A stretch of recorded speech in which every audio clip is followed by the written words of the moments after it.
अस्सलामुअलैकुम, मैं हूं इरफान समूर।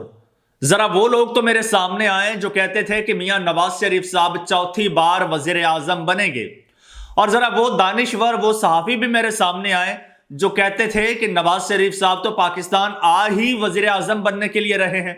उनको मैं बताऊं कि मियां नवाज शरीफ साहब के रास्ते में एक बहुत बड़ी दीवार खड़ी हो चुकी है। उनको मैं दिखाऊं कि उनके लाडले कायद के सियासी ताबूत में आखिरी कील भी ठोक दिया गया है और उनका सियासी ताबूत अब लंदन रवाना हो चुका है। मियां साहब की आखिरी उम्मीदों पर बिलावल भुट्टो जरदारी ने पानी फेर दिया है। दोस्तों, पूरा सियासी मंजरनामा बदल चुका है। कैसे बदला है, हुआ क्या है, मियां नवाज शरीफ साहब के साथ कैसे हाथ हो गया है, एक एक चीज आज मैं आपको बताऊंगा। लेकिन उससे पहले नए आने वाले दोस्तों से गुजारिश है कि वो इस चैनल को सब्सक्राइब कर लें, बेल आइकन पर क्लिक कर दें और फेसबुक पेज को भी फॉलो जरूर कर लें। दोस्तों, हुआ कुछ यूं कि मेरे लाडले कायद मियां नवाज शरीफ साहब पाकिस्तान तो आ गए, गारंटियां लेकर आ गए। उनको लारा लगाया गया कि आपको वजीर आजम बनाया जाएगा, आप आए तो सही, आप इमरान खान का वोट तोड़ें। अच्छा, इमरान खान साहब का वोट तो ना तोड़ सके, फिर उनको सिस्टम ने कहा कि कोई बात नहीं, हम इमरान खान की पार्टी ही तोड़ देते हैं, वजीर आजम तुम बनोगे। लेकिन ना ये सिस्टम जानता था, ना ही मियां नवाज शरीफ साहब जानते थे कि इमरान खान साहब का जो सियासी सफर है वो खत्म भी हो जाए तो पाकिस्तान में नवाज शरीफ साहब के लिए मुश्किलात कम नहीं होंगी, इनको चांस नहीं मिलेगा। वो नहीं जानते थे कि पाकिस्तान की सियासत पर एक नया सितारा भी उभर कर सामने आएगा जो मियां नवाज शरीफ साहब के लिए सूरज से भी ज्यादा गर्म साबित होगा। मियां नवाज शरीफ साहब ने जलसों का आगाज किया पंजाब से, और चंद जलसे भी किए, फ्लॉप तरीन जलसे उनको कहा जा सकता है। वो ये समझ रहे थे कि पंजाब में सिर्फ मैं ही जलसे करूंगा, पाकिस्तान तहरीक इंसाफ को तो इजाजत नहीं है जलसे करने की। और ये सारे लोग, चाहे मियां नवाज शरीफ साहब हो, चाहे कैलकुलेशन करने वाले, उन कैलकुलेशन करने वालों की कैलकुलेशंस भी गलत हो गई। वो ये समझ रहे थे कि पाकिस्तान पीपल्स पार्टी जो है वो सिर्फ सिंध तक महदूद हो गई है और केपीके में जो है वो हम सिस्टम को मैनेज कर लेंगे, और जो पंजाब है, ये पूरा पंजाब मियां नवाज शरीफ साहब के लिए खाली है। मियां नवाज शरीफ साहब पंजाब जीत गए तो समझ लें कि पाकिस्तान जीत गए, विफाक में हुकूमत बना गए। लेकिन ना सिस्टम को पता था, ना मियां साहब को पता था कि अचानक बिलावल भुट्टो जरदारी साहब की पंजाब में एंट्री उनकी टांगे हिला देगी, उनके पांव तले से जमीन खींच देगी। दोस्तों, ऐसा ही कुछ हुआ। बिलावल भुट्टो जरदारी साहब ने ना सिर्फ पंजाब में एंट्री मारी बल्कि पंजाब भर में बड़े कामयाब जलसे किए, और पाकिस्तान मुस्लिम लीग नून ने भी जलसे किए। उनका तो खैर पंजाब घर और गढ़ माना जाता है, लेकिन उनसे कई बड़े जलसे बिलावल भुट्टो जरदारी साहब ने कर दिए पंजाब में। फिर जब उन्होंने केपीके का रुख किया, वहां जबरदस्त जलसे किए। इवन उन्होंने बलूचिस्तान में खुजदार में बड़ा आलिशान जलसा किया है। वहीं पर जहां पर नवाज शरीफ साहब पहले कुछ अरसा जो है वो वहां पर इलेक्टेबल्स को खरीदने गए थे, वहां पर लोगों को अपने साथ मिलाने गए थे, लेकिन मियां साहब ने वहां पर भी जलसा नहीं किया, जलसा नहीं कर पाए। अच्छा, हुआ कुछ यूं है कि मियां साहब की हालत यह है इस वक्त कि वो ना कहीं पर जलसा कर रहे हैं, ना जलसे में जा रहे हैं, बल्कि अब जब मीडिया पर और जब सोशल मीडिया पर यह बहस छिड़ी, ये चीजें सामने आई कि नवाज शरीफ साहब जो हैं वो जलसों में नहीं जा रहे हैं, वो मायूस हो चुके हैं और वो घर में बैठ चुके हैं। इवन उनके घर की लड़ाइयां खत्म नहीं होती। तो इस एक जो तासुर था, इसको जायल करने के लिए अब बेटी जो है वो जबरदस्ती अपने वालिद को जलसों में लेके जा रही है, और वहां पर आधी अधूरी तकरीर करते हैं मियां नवाज शरीफ साहब, और फिर स्टेज बेटी को थमा देते हैं। अब बेटी में इतनी वो ना तो कोई सियासी शऊर है, ना कोई इतना इंटेलेक्ट है, ना कोई इतना विजन है, और ना ही इतना एक्सपोजर है कि वो आवाम को कोई एजेंडा, कोई नैरेटिव दे सके। और दूसरी जानिब पाकिस्तान पीपल्स पार्टी के चेयरमैन हैं बिलावल भुट्टो जरदारी साहब हैं, तो वो भी इनएक्सपीरियंस्ड यंग हैं, लेकिन वो बड़े मैच्योर अंदाज में इस वक्त सियासत कर रहे हैं। वो इस वक्त बड़े मैच्योर अंदाज में सियासत कर रहे हैं, और वो जो पाकिस्तान तहरीक इंसाफ की इस वक्त जो कंडीशन है उसको अगर कोई भरपूर अंदाज में कैश करवा रहा है तो बिलावल भुट्टो जरदारी साहब है। बिलावल भुट्टो जरदारी साहब ने जब पंजाब में एंट्री मारी तो उन्होंने स्पेशली पाकिस्तान तहरीक इंसाफ के ना सिर्फ कैंडिडेट को अट्रैक्ट किया, अप्रोच किया, बल्कि उनके वोटर को भी उन्होंने इंगेज करने की कोशिश की है और उसको अट्रैक्ट करने की कोशिश की है। अब ये तो इलेक्शन में देखना होगा कि वोटर जो है वो अगर क्या वाकई पाकिस्तान तहरीक इंसाफ के साथ जुड़ा रहता है या बिलावल भुट्टो जरदारी साहब की तरफ उसका जो है वो टिल्ट होता है। तो ये तो आने वाला वक्त बताएगा। हाँ, लेकिन एक बात है, बिलावल भुट्टो जरदारी साहब NA 127 की जो बड़ी इंपॉर्टेंट सीट थी जिस पे वो खुद इलेक्शन लड़ रहे हैं, वो इनके हाथ से निकाल चुके हैं, वो इनके हाथ से छीन चुके हैं। और ओवरऑल देखा जाए तो इन जलसों ने मियां नवाज शरीफ साहब को ना सिर्फ ना उम्मीद किया है बल्कि सिस्टम को भी परेशान कर दिया है। वो सिस्टम जो कि शायद बिलावल भुट्टो जरदारी साहब को कबूल नहीं कर रहा अभी तक, और जिसमें बिलावल भुट्टो जरदारी साहब शायद उनकी कबूलियत में फिट नहीं बैठ रहे हैं, लेकिन इसके बावजूद अपने बलबूते पर, अपनी मदद आप के तहत बिलावल भुट्टो जरदारी साहब जो है वो इस वक्त तक बड़ी अच्छी सियासत कर रहे हैं और इस वक्त पाकिस्तान पीपल्स पार्टी को अचानक से बड़ी अच्छी पोजीशन में ले आए हैं चंद कामयाब जलसे करके। अब मैं बात करना चाहूंगा कि मियां नवाज शरीफ साहब फ्लॉप कहां हुए और बिलावल भुट्टो जरदारी साहब कहां पर इनसे सबकत ले गए। दोस्तों, मियां नवाज शरीफ साहब ने मंशूर दिया है। पहले तो इनको कोई मंशूर मिल नहीं रहा था, कोई मंशूर बन नहीं पा रहा था और कोई एजेंडा नहीं बन पा रहा था। पहले हमने सुना कि 21 अक्टूबर को जब मियां साहब पाकिस्तान आएंगे तो आते ही अपना विजन देंगे। 21 अक्टूबर के जलसे में मियां साहब ने नहीं दिया, उस चीज को 21 नवंबर गुजर गया, 21 दिसंबर गुजर गया, 21 जनवरी गुजर गई, मियां नवाज शरीफ साहब का मंशूर ना आया। बिलाखिर अब मंशूर आया है। तो मंशूर क्या आया है? मंशूर जनाब ये आया है कि पाकिस्तान को नवाज दो। ये नून लीग का जी एजेंडा है और ये इनका विजन है, पाकिस्तान को नवाज दो। सुभान अल्लाह जी, सुभान अल्लाह। पाकिस्तान को, यानी जू मानी एजेंडा कि पाकिस्तान को नवाज शरीफ दो।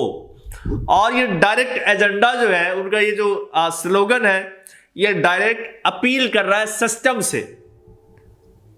आप समझ रहे हैं ना मैं सिस्टम किसको कह रहा हूं?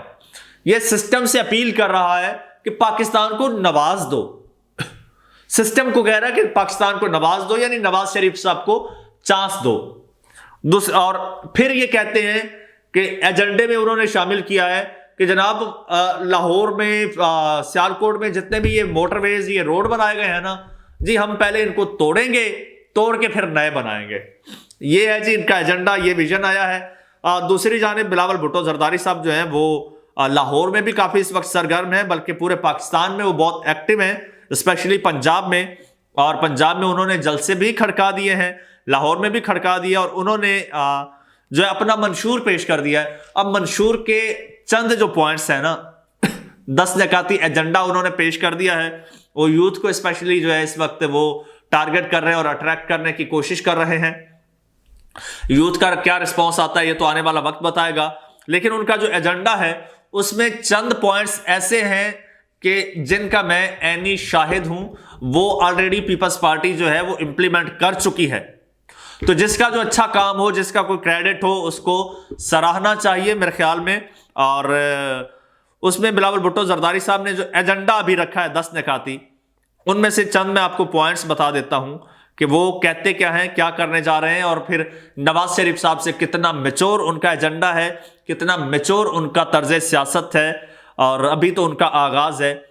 उन्होंने कहा है कि जी अवाम की आमदन में इजाफा करेंगे हम जब इक्तदार में आएंगे, और तनख्वाहें वो कहते हैं कि जी 100% बढ़ा देंगे।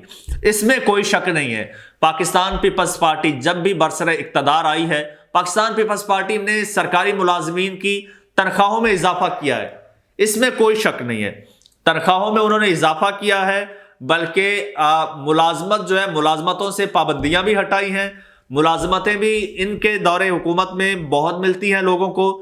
ये वो चीज़ें हैं जो हो चुकी हैं माजी में। इसके अलावा बिलावल भुट्टो जरदारी साहब कहते हैं कि जी हम शमसी तवानाई के जरिए 300 यूनिट मुफ्त बिजली देंगे, यानी सोलर सिस्टम पे ऐसे मंसूबे लगाएंगे। बड़ा ज़बरदस्त प्रोजेक्ट है बड़ा ज़बरदस्त प्रोजेक्ट है। पूरी दुनिया जो है वो नई टेक्नोलॉजी पर शिफ्ट हो रही है और हम अब भी रिवायती तरीकों पर हैं। हम अब भी पहले फ्यूल खरीदते हैं, फिर उसको जलाते हैं, उसको जला के बिजली बनाते हैं और फिर बिजली इस्तेमाल करते हैं। ये हमारे मुल्क में प्रोसीजर है। तो बिलावल भुट्टो जरदारी साहब जो है वो शमसी तवानाई से बिजली बनाकर 300 यूनिट तक मुफ्त देंगे और ये दी जा सकती है। ये कोई इतनी वो अनहोनी बात नहीं है कि हम 1 करोड़ नौकरियां दे देंगे, 50 लाख घर, फिर वो पूरे ना हो। अच्छा, फिर वो कहते हैं कि जी 300 यूनिट तक बिजली मुफ्त देंगे, मेहनत कशों के लिए बेनजीर मजदूर कार्ड लाएंगे। ये भी बहुत अच्छा इकदाम है जी। पहले वो इनका बेनजीर इनकम सपोर्ट प्रोग्राम जो है वो बड़ा जबरदस्त चल रहा है इनका, इसमें कोई शक नहीं है। कई घरों के चूल्हे जो हैं वो उसकी बदौलत जल रहे हैं। फिर वो कहते हैं कि मुल्क की कच्ची आबादियों में रहने वालों को घरों के मालिकाना हुकूक दिलाएंगे।